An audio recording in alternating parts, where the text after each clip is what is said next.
La pie qui ne savait pas se taire.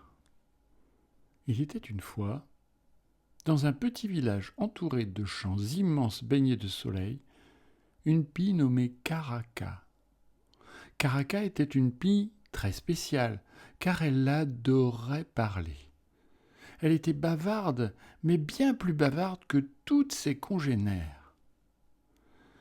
Elle parlait du matin au soir, de tout et de rien, avec qui voulait bien l'écouter. Elle racontait des histoires sur tout et n'importe quoi. Sur les nuages qui glissaient dans le ciel azur, sur les feuilles qui dansaient dans le vent, sur les insectes qu'elle croisait et même sur les étoiles qu'elle voyait la nuit. Caraca était si bavarde qu'elle en oubliait parfois de manger, trop occupée à partager ses pensées avec les autres pies. Peut-être était-elle philosophe, bon, j'en doute, mais qui sait. Mais voilà, à force de parler sans cesse, les autres pies commencèrent à se lasser. Elles en avaient assez de ces jacassements interminables.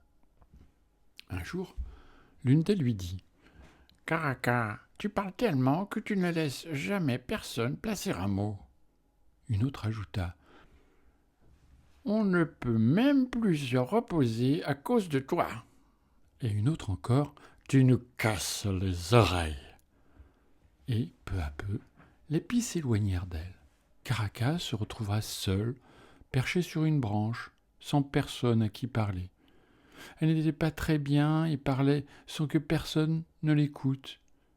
Et le temps passait.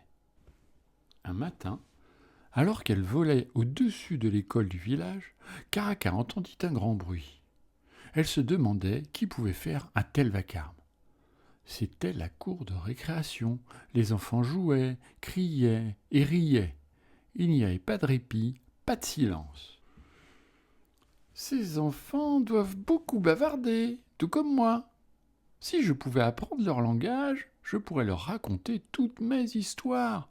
Ah, ce serait le bonheur, se dit-elle. Alors qu'elle survolait la cour, elle aperçut un tilleul qui surplombait la cour. Elle décida de s'y poser. Caraca était pleine d'enthousiasme. De là, elle pourrait écouter les enfants et apprendre leur langue. Les jours passèrent, puis les semaines. Caraca restait perché sur sa branche favorite. Mais écouter, pour Caraca, c'était difficile. Elle ne pouvait pas s'empêcher de jacasser à qui voulait bien l'entendre. Elle parlait au vent, aux feuilles et surtout au tilleul, son arbre préféré. « Tu as vu comme il court ?»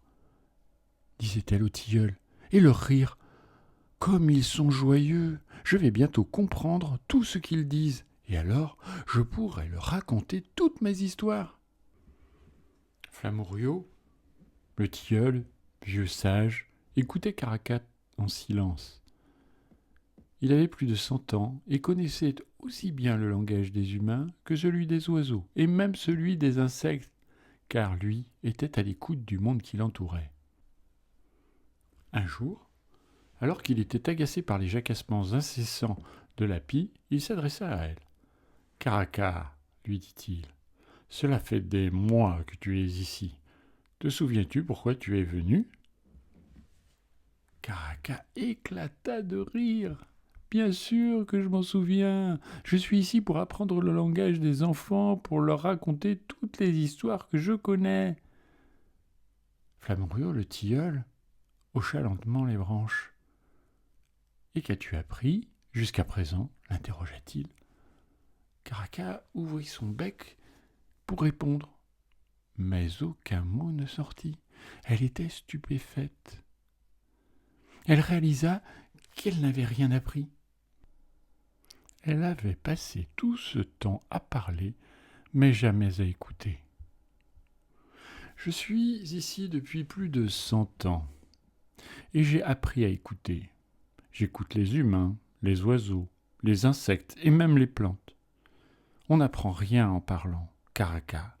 Pour apprendre, il faut écouter, » reprit Flamuriot. Caraca, vexée, ne répondit rien. Elle ne pouvait pas croire que le tilleul avait raison. « Me taire, impossible, pensa-t-elle.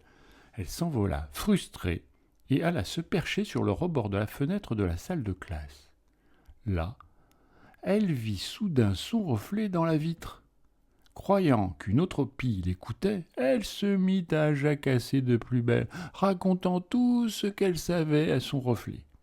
Elle avait déjà oublié les sages conseils de Flammarion le tilleul.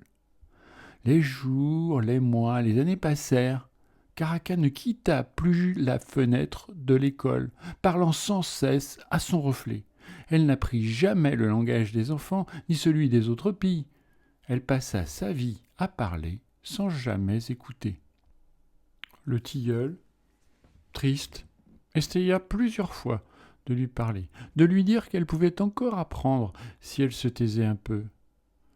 Mais Caraca ne l'écoutait plus depuis bien longtemps et ne l'écouterait plus jamais. Son reflet lui suffisait.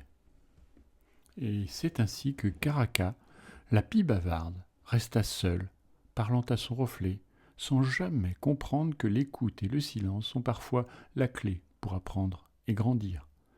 Le tilleul, quant à lui, continua à écouter le monde, gardant en mémoire l'histoire de la pie qui ne savait pas se taire. Kirikiki, l'histoire est finie.